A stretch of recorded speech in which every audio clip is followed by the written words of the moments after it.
From the world of AV programming and control with James King, I'm Steve Greenblatt, and this is Ask the Programmer. James, how are you today? We have a special guest to talk to, and looking forward to having a good conversation. Oh, I'm doing well, Steve, and always great when we have a guest. So I'm definitely looking forward to this. How are you doing?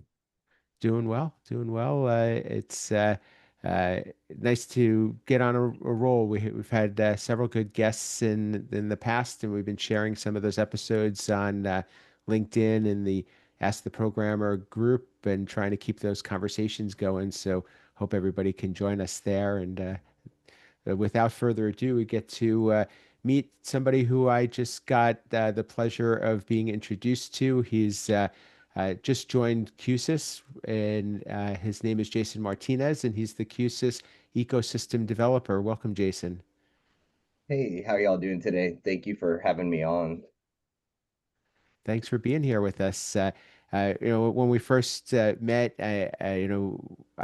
what caught my eye was that you're doing some great stuff trying to bring to light the importance of programmers and developers and so forth. So I'm looking forward to talking with you about that, as is James, and we want to get to know you a little bit more. So could you give us some bit of your background and your AV journey? That's how we usually start with our guests. Yeah, everybody's journey is a little bit different.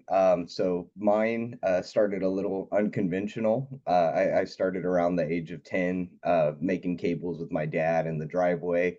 Um, and as time went on, he kind of jumped around the industry, right? So by the time I was 13, he was working on cell phone towers for Singular Wireless, and we were running around kind of all over Texas making cat jumpers and fixing that during the Hurricane Katrina time. And then right around my 14, 15-year-old years, he was working for a high-end residential AV company. So I would go with him to go do side work and rip out big old box TVs and install plasma TVs right at the time. So um I just always had my hands in this industry growing up, and had all sorts of cool remotes at home, right? Whether it was like Logitech remotes or Monster remotes. And so I was just always in this industry, and really enjoyed it, right? Watching my dad do it.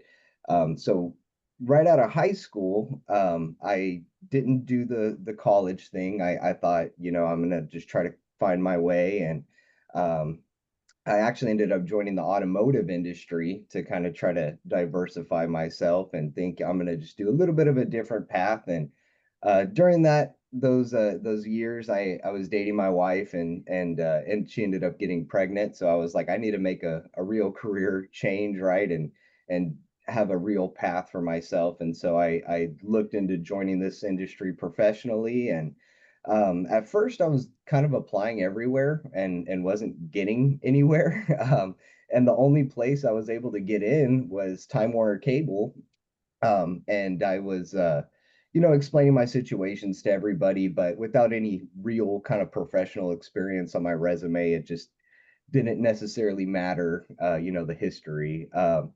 So after I spent a few years at Time Warner, I found an opportunity with a high-end residential AV company. And during my interview, I got to explain all of my background and how I was at Time Warner, and got to explain how it could translate. And they totally bought into it. They saw the vision, and hired me on as an installer. And really from there, I was an installer for almost a full calendar year, and then switched over to the service side. But even as an installer, right, it was still installing very complex items, right? Blackout Lutron shades, all sorts of high-end custom, projector mounts drop down from ceilings, or patios with the tongue and groove wood ceilings, right? We would custom make motors that would drop down from there. Lake houses, mansions, you name it. And pretty much anybody that was a VIP in San Antonio, coaches, lawyers, CEOs, right? We were there doing their house from start to finish, running the wire all the way to they are finally moved in and everything is working and signed off. So it was a really cool process to see. And going to that service side helped me because it almost gave me x-ray vision to be able to look through walls, know how paths were run, and just really kind of look at it from a different side. And on the service side, you kind of learn, hey, let me just take it slow, do things one by one, and see what really fixes things right, which kind of sets you up for programming. Later on you realize. Um, but during my time in service, I learned a lot, touched a lot of things before my time. The company was open for 20 years, so it was really great. You would not have gotten to get that experience anywhere else, right? Or read it in a book. You had to get it hands on. So very grateful for that. And during my 1 year of service there, my boss had actually left and we were going to hire somebody. And my general manager was like, hey, I think we'll just make you service manager. He was actually going to be out on vacation for a week. I took over and he was like, you know what? Like, I think you're just going to stay here. I don't want to take this department back over. So um, after that, I sat in that chair for about 3 years.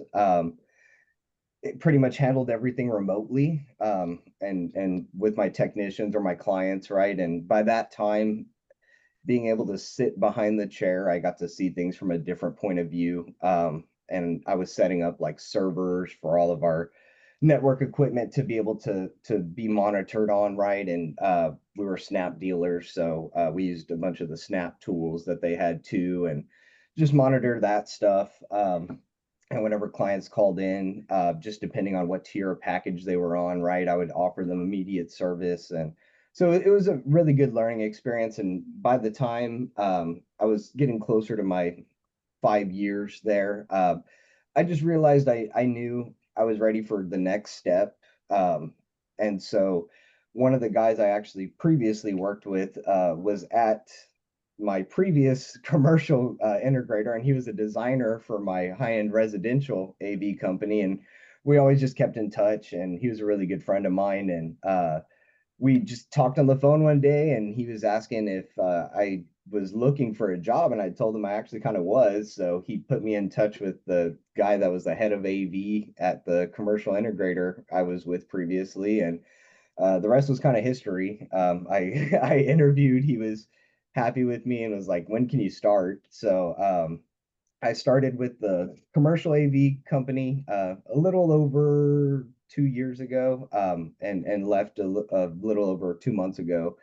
But it was a great experience. I did not expect commercial to be the way it was coming from the residential area. You think they're similar enough, and they are in some areas, but they are completely different in other areas, right? Especially equipment. So it was a great learning curve, but I was the only programmer at my last company, so it was one of those I had to learn with speed.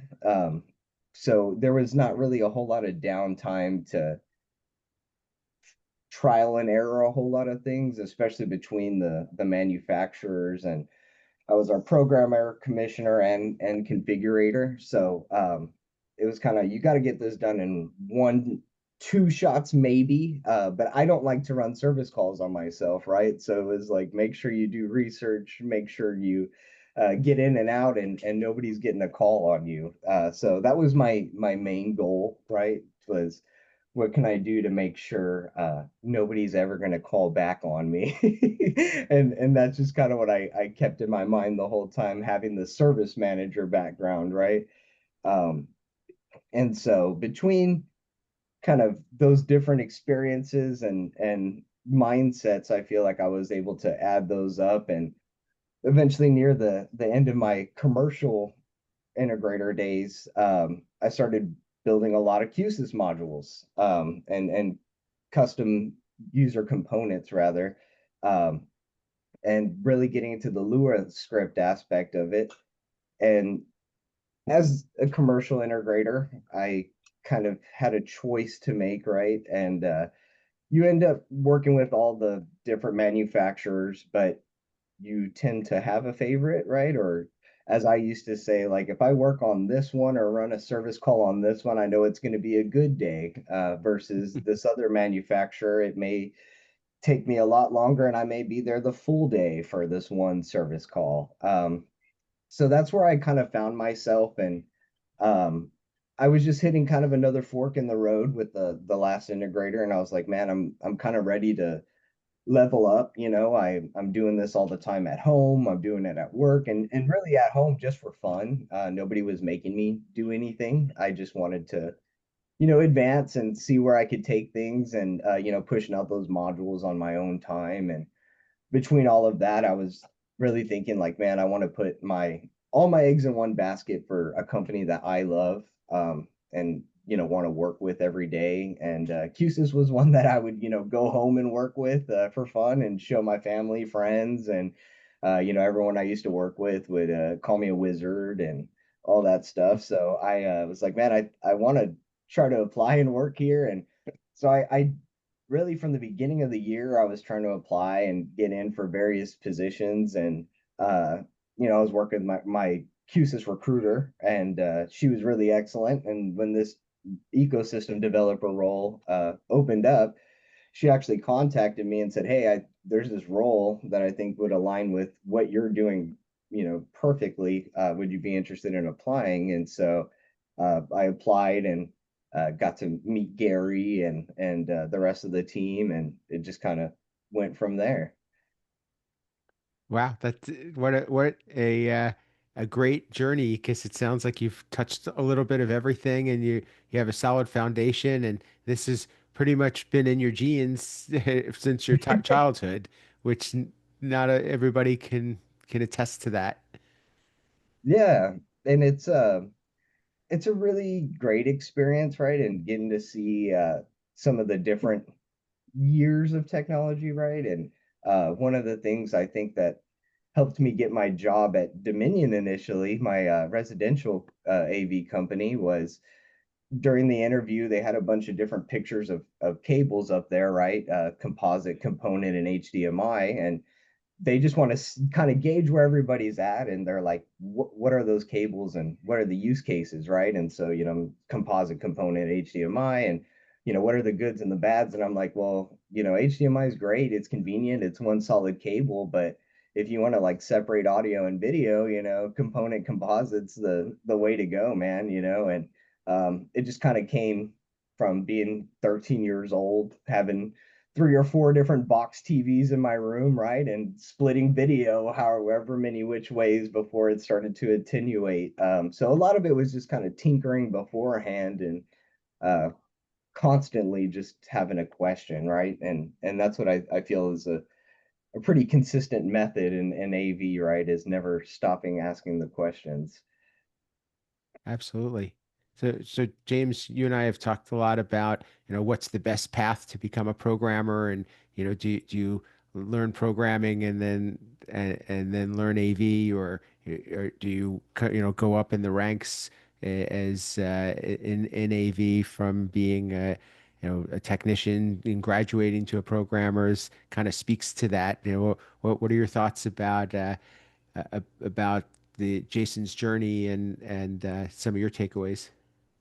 Uh, his journey is definitely one I hear a lot of, like the similarity, like not exact path, but like they all kind of fell into it. He fell into it working with his dad and grew up through the ranks and started tinkering. I it's the whole question, like programming before AV or AV before programming. It's like the chicken before the egg. What came first? Um, but I think what I'm hearing a lot from like especially people who got into programming is they all had the drive. Like you listen to Jason, he's like, I went home and worked on stuff myself. Like no one told me to. I just tinkered and I played around and I showed my friends and family. Like that is what will make a good programmer or anybody in any field is somebody who will go on their own and learn and advance. and that drive. That's really, I think, what comes out. It doesn't matter if you go right into programming and then learn AV, or you come AV and then learn programming. You got to have that drive. Yeah, what I noticed too is that there wasn't a certain point where he said, "Well, now I'm a programmer, and these other things I don't do anymore," or it was kind of like I don't even know at what point he took on the programming role. It just kind of naturally happened. Yeah. And then Yeah. go ahead, Jason. Oh, so I think that's a great one. So I don't know when that actually happened, right? Because in the residential world, that was what was kind of majorly different between residential and commercial. Was at my residential company, everybody did everything. So there really wasn't one person that couldn't do something, and maybe they just weren't as good as somebody else, right? But they still owned a laptop, they could still open it, and they could still at least connect to the system. And so that was something that was a requirement at my residential company and was not a requirement in the commercial company. And that huge different mindset. And it was funny because there was about 4 or 5 guys that ended up at my commercial integrator company that were all once at the residential one, right? And it was a huge difference. Everyone was like, we need the guys from that company. So we were just trained differently, right? At the residential company, we did security, we did access control, we did home networking, we did lighting, we did, just everything. When we did a full integration on a touch panel, right? No matter the manufacturer, it was literally HVAC, lighting, shades, audio, video. I mean, the smallest parts were kind of like speaker matrixing or video matrixing. A lot of them were, whole house. Oh, I have 30 thermostats in a house, right? April air, and you're trying to figure out like a RS 485 to 232 converter. That was like a lot of it, but um, yeah, it's just different. And with the programming aspect, I mean, I started programming at the residential company like a month or two in, and that was just, not trying to name drop manufacturers, but just like URC, right? Or Control 4. They were some of the simplest ones to start programming, made sense. Lutron lighting, right? All of that stuff was just really intuitive. I grew up with like the Logitech Monster remote background, right? So it was just very, oh, okay, cool, drag and drop. If you kind of understood the methods that need to happen, right? I always like to pretend like, okay, I don't have this remote. What buttons do I need to press to make this then happen? Just that kind of logic. If it makes sense to you, then you're able to pick it up and program it. Even with Control 4 and stuff, it really was not as complex as some people like to make it seem. I think a lot of it is in your head right before you get started, and you just kind of accepted failure before you started. So Yeah, and I've actually seen that a lot. People who accept failure before they even start. It's this mindset. And because I remember when I went first programming class, and I've said this probably a couple times on this podcast, is there was a fellow sitting next to me, and the first day we introduced ourselves, why we're in a class. The fellow next to me is like, "Oh, my boss wants to see if I can learn programming because the programmer costs too much money." And then on the very last day, he walks in and he's like, fail me now. I already called my boss and told them to pay the programmer whatever they want because this is too hard. And I'm like, this is easy. Like I'm doing this in my sleep. Like, how much you paying? I'll come over. So yeah, and that kind of reinforced like, yeah, there are some people who just come in that mindset, like, oh, I can't do this. But then there's also the side that I had a boss one time tell me, and I had a conversation with him. I was like, "Look, nothing I do is hard." I was kind of like you, Jason. I was a multiple hat person. I was doing design, doing all that stuff. I'm like, and programming. I'm like, nothing I do is hard. And he responds like, "What is easy to you might be hard to somebody else." And it makes sense. So yeah, no, I agree. I think some people who just go in the mindset like, hey, I'm going to fail this, and they don't even try, they don't even want to have an open mind to learn it. And then there's just some people who aren't just that's not their forte. Yeah, and that was my I think my hardest part with the service manager spot, right, is I would get told that a lot, what is easy for you is not easy for somebody else. And um, it's just you have to care. Yeah. That's part of it in this industry, right? And to that point, for residential, that was one of the problems that we did have was for one of the big players in the residential world, right? Manufacturers. We didn't have anybody to really interpret that, right? We didn't have an in-house programmer for that manufacturer. So for me, I was like, okay, I need to take this on. Somebody needs to be able to interpret this, right? And just even talking with my programmers at the time when I was just kind of the interpreter and still hiring third party, I was like, hey man, show me what you're doing, show me how you're doing this. Like, and then even for the service call aspect, like, how do I go back, find the ID in the program? And now, I could read the manual and figure out how to set up the ID. I just need to know kind of the reasons behind this. And so, exhausting your resources, right? Like I know if somebody was to ask me questions, like ask me whatever you want, I would rather teach you to fish, right, than hand you the fish. So that's the way a lot of people in this industry are. You just have to ask, right, and not be afraid Yeah. to ask. Yeah, I think you hit on a really good point, Jason, with the difference between residential and commercial is, and I see this in my world of higher ed, where we're kind of a little of both, with residential and the commercial, but commercial is very, like you said, siloed. You have someone who's just a programmer, someone who's just an installer, someone, and when you do that siloed, I see it where people lose focus on the end goal. And I've had this conversation all the time in my higher ed community where they're like, "Oh, we have a hard time talking to our networking folks." I have a great relationship with our networking folks. And I go, because I can, one, talk their language, because I did want to be networking, but I can talk their language. But also, every time I sit down to talk with the networking folks, I'll be like, our goal is to educate the students. Their goal is to keep the network up so the students can educate. My goal is to provide AV equipment so students can learn. So we have the same goal, and we can align that goal and that vision.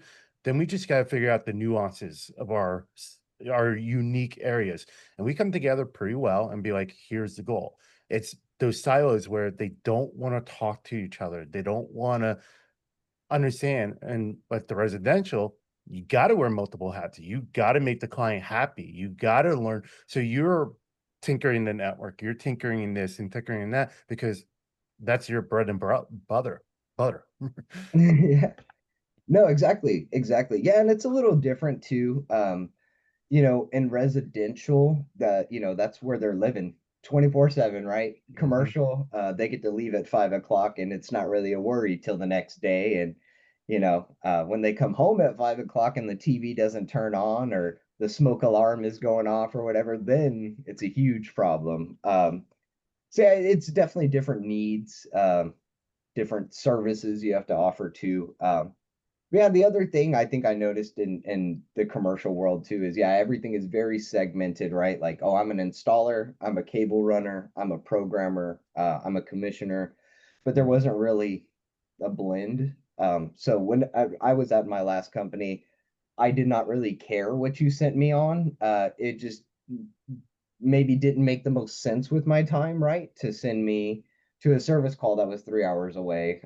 But if I was the only one available for it, hey, let's go for it, right? So, Yeah. um, but yeah, the cross training is definitely a must. I've just something I've noticed, right? And just experiencing from everybody else, they're like, oh man, why is that guy so amazing? And it's like, well, he did everything and isn't afraid to do everything, right? And like you said, he could talk the talk and wants to talk the talk. Yeah, no, I agree because I know when I started doing security cameras in my old job, I I would shadow the tech. I'd be like, "Oh, what are you doing? Show me what you're doing." I learned from it.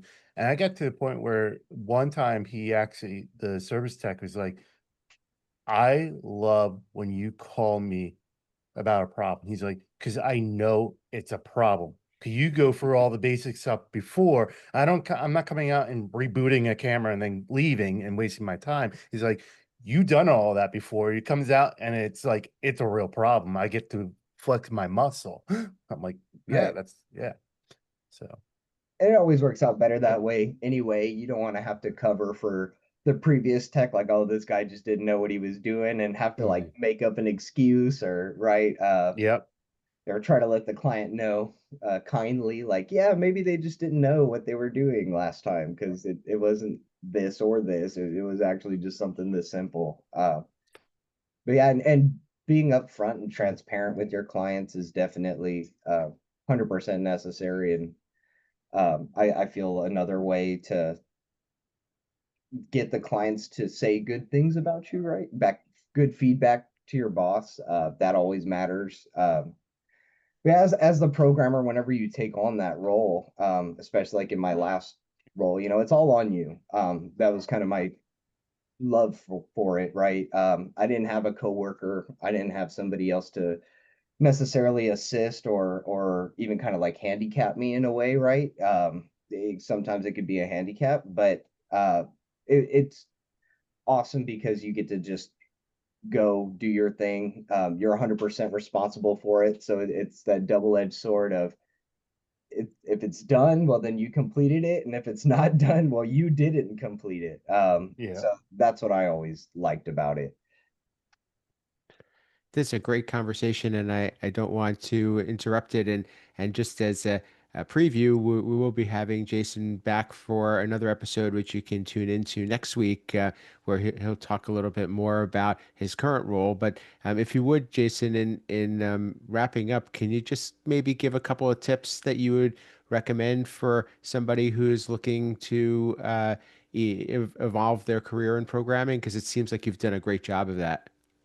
Yeah, so I would say sign up and take any manufacturer class that you are able to, but in order, right? Do it logically, do it accordingly.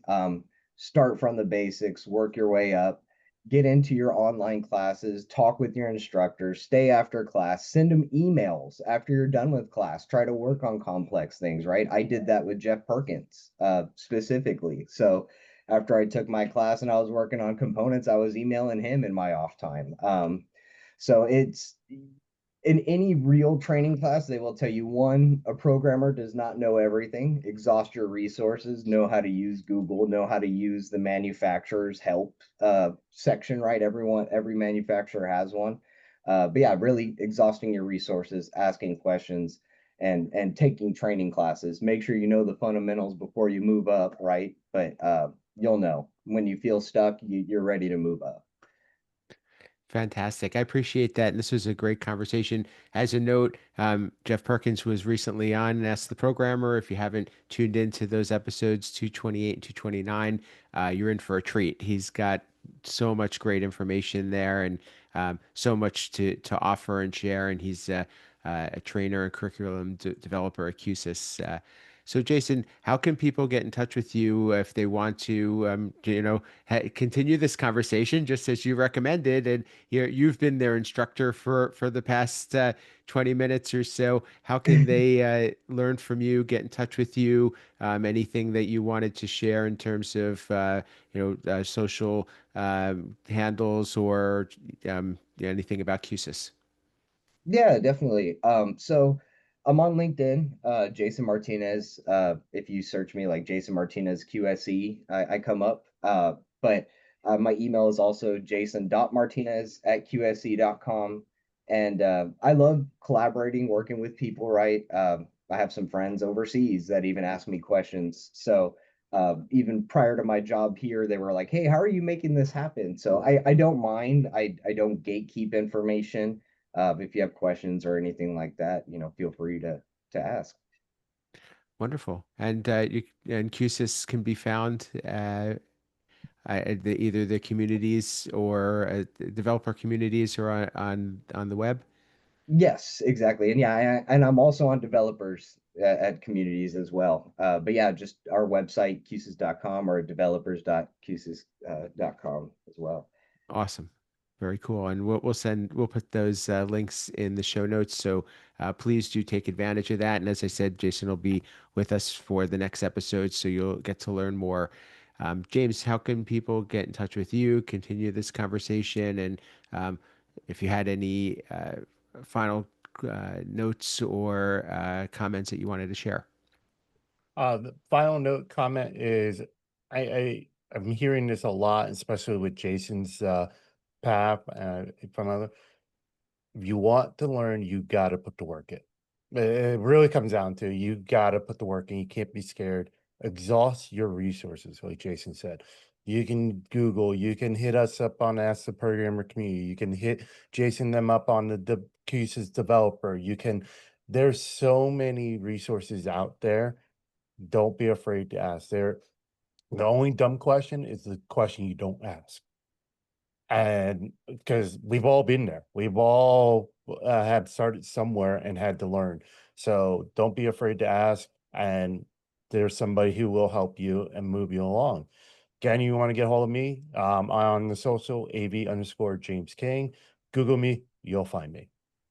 Fantastic. And I second that. And I think that's what's really great about this industry is that making connections and people that you know, I would say 98% of them will be willing to help you. And it's very rare that you see somebody that it's, so, holds information so close to the vest. I think that it, making building relationships in this industry are really what are the foundation to getting people to where they are. Please take that advice and take note of that. And I know many of you are already doing that if you're listening to this podcast. So please continue. And for me, you can reach me at Steve Greenblatt on the social platforms. My company, Control Concepts, is a supporter of this podcast, and we provide some of the building blocks that programmers need to get their projects done. Whether you're integrating with products or you want to add functionality or special features, we can provide you with some of those tools at controlconcepts.net. And as James said, and please join the LinkedIn community called Ask the Programmer. And this is where we will continue some of these conversations. You'll get to interact with the guests, and you also can share your thoughts and let us know what you're interested in learning more about. And if you're interested in being part of the show, please reach out to us as well. Um, we've been trying to do a little bit more of a proactive approach to sharing some of our past episodes, so please keep an eye out for that as well. We are on a video version on YouTube and an audio version on your favorite podcast player. So, whichever way you want to consume this podcast, you have a couple of options. And when you are doing that, please leave us a rating, review, comment, and so forth. We really appreciate that. And if you wouldn't mind, please share your favorite episode. That would be really a nice gift to us. So thank you for listening and for watching. Until next time, this has been Ask the Programmer.